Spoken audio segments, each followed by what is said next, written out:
Before I start the video, I apologize for not uploading a day later and I have uploaded today. It is due to how I didn't get to finish my script on time and I completed it pretty late, which is why I had to delay it to today.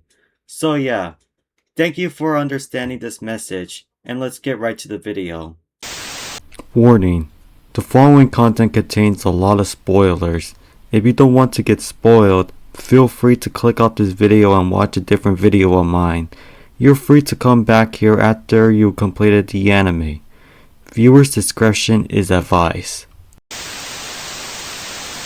I'll be honest, I thought this anime would be extremely sad according to what I heard from others, but they were wrong.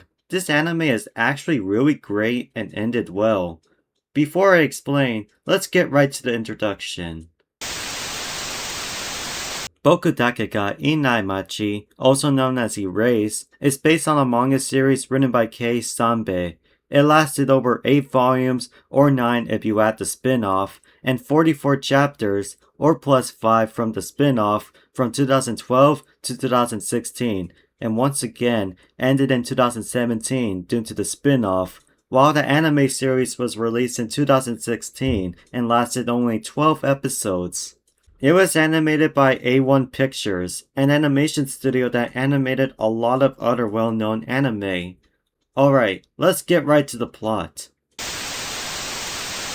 We start the anime in the year 2006 in the city of Chiba with a 29-year-old man named Satoru, and Satoru doesn't have anything going on. He's a manga artist who is not doing so well at it, so he works as a pizza delivery person. But one day, when he's in the middle of delivering a pizza, he notices a butterfly, and it sets him back a few minutes. He doesn't think much of it until he sees a truck going out of control due to the driver being deceased, so he stops the truck by crashing it, but luckily, Satoru survives and he only has minor injuries. He gets visited by one of his co-workers named Irie so he can have some company while he recovers. Eventually, he gets discharged from the hospital and he goes back home. Once he returns home, he sees his mother named Sachiko, and once he sees her, he is reminded of his childhood. 18 years ago in Hokkaido where they both lived, an adult he was close with was arrested for the kidnapping and murder of 3 kids, and 2 of them were Satoru's classmates. However, Satoru refuses to believe that the adult killed him, so the next day, Satoru went back a few minutes again because something felt off. That was when Sachiko saw a man attempting to take a little girl to his car, but he quickly stopped after he was spotted by Sachiko suspiciously, so he fled without the little girl.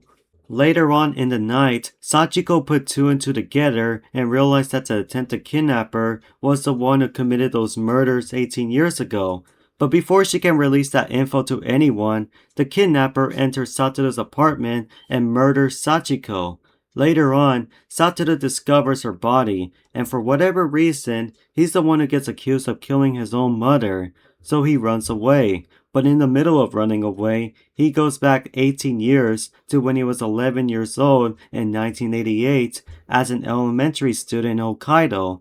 At this time, he sees his classmate who was most noticeable for being one of the victims that was murdered the same year. Her name is Kayo, and Kayo isn't doing so well in her life, such as seeing a bruise on her body, but I will get into that in a bit. Since Satoru is in the year 1988, he comes up with a plan to change the future and stop the murders. Satoru noticed that his birthday is soon, so he went to Kayo to a spot where she usually hangs out, and he invited her to his birthday party. After a bit, she accepts it, so one of Satoru's plans for her not to be killed works. A bit of time passes, and remember when Kayo had a bruise on her body? When Satoru went to visit her, he found Kayo all bruised up inside her shed. Turns out her mom named Akemi has been abusing her, and this explains the bruise she had on her body. The next day, Satoru speaks to his teacher named Yashiro about Kayo and Akemi's abusive relationship, and Yashiro tells him that this relationship has been going on for a year, but he cannot do anything without any proof or evidence.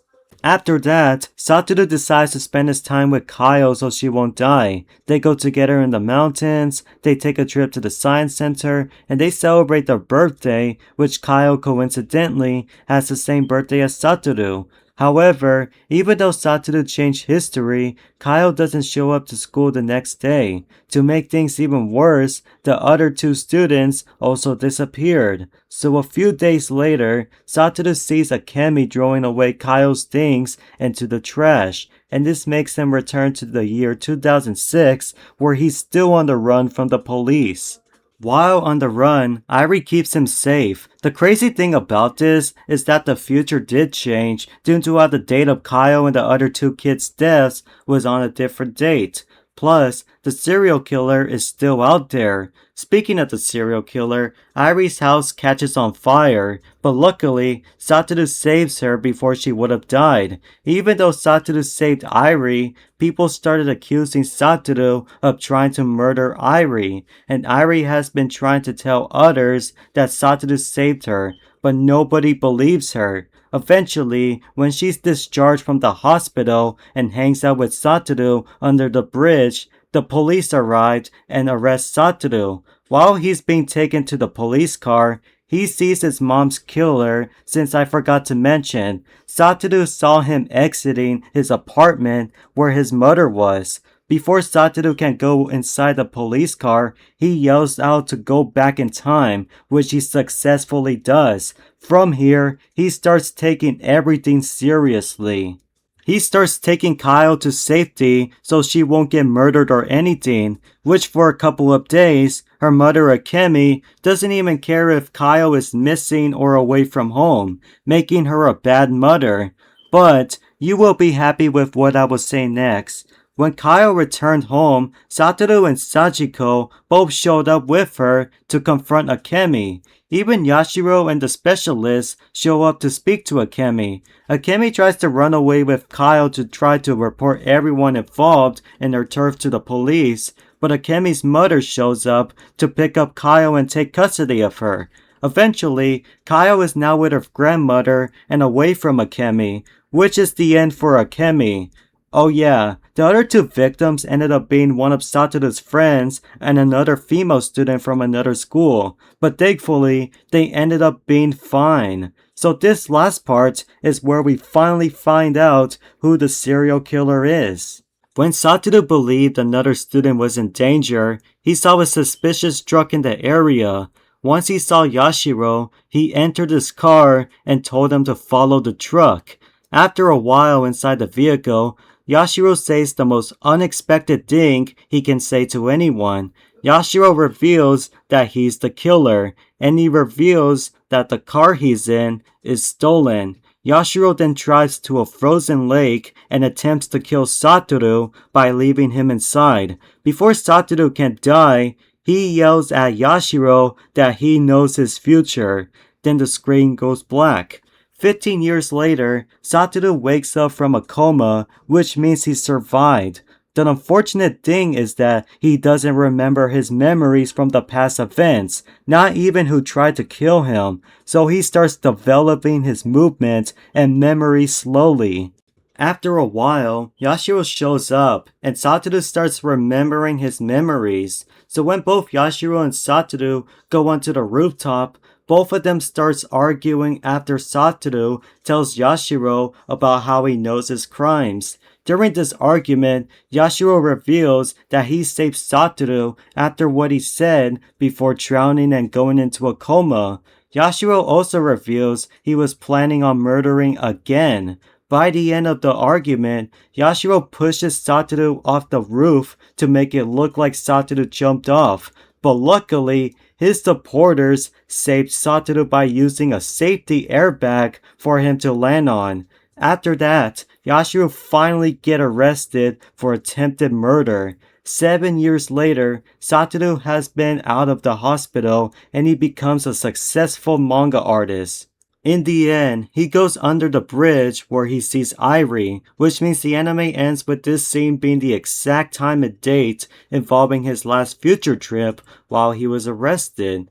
Okay, I am happy that this became a great anime and not a sad one, which I thought it would be. Let's move on to the animation. The animation is pretty nice. It's also pretty generic to how many anime were made during the years 2016 to 17. It has also been a decade since we have seen anime animated like this, and it's something we love to go back and see how anime was a decade ago. Let's move on to the opening and ending themes. The opening is really great, and I love it. I even love the instruments they use for the song itself, such as the guitar at the end. This opening is performed by Asian Kung Fu Generation. The ending is really nice and beautiful. I love how the artist's voice went from soft to serious pretty fast, and this is the type of music I like. This ending is performed by the late Sayuri. Rest in peace. Let's move on to the voice acting. The voice acting was pretty serious and must have been hard to act. The type of content that was mentioned in the anime had to be hard for the voice actors and actresses to say since content like this is upsetting for everyone. But I appreciate them for acting through everything and doing a good job. Let's move on to the pacing. The pacing was pretty quick due to how every episode ended with a cliffhanger. Without the cliffhangers, I would have taken a little break from watching the anime and watched the rest of it later. For that reason, it made the anime really quick to finish. Time for my final review. Time for my final review on Erase. I'm placing Erase on please watch this immediately, in between Black Lagoon Season 1 and Iroduku. Since this anime was really great and was enjoyable to see go from a bad event to a good event, this made me want to forget my memories and rewatch it again. Time for my next anime. 1, 2, 3, 4, 5. 1, 2, 3, 4, 5.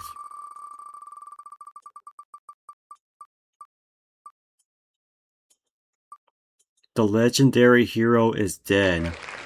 Okay, this is one of the animes that I just recently put, and this is my next anime. And I barely even know much about this, so this is gonna be a real blind reaction. So yeah, time for my outro. I hope you enjoyed this video. If you did, please leave a like and subscribe. And please follow my socials in the description down below. And since you know what my next anime is going to be, stay tuned for that. Until then, this is Enjeru, signing off.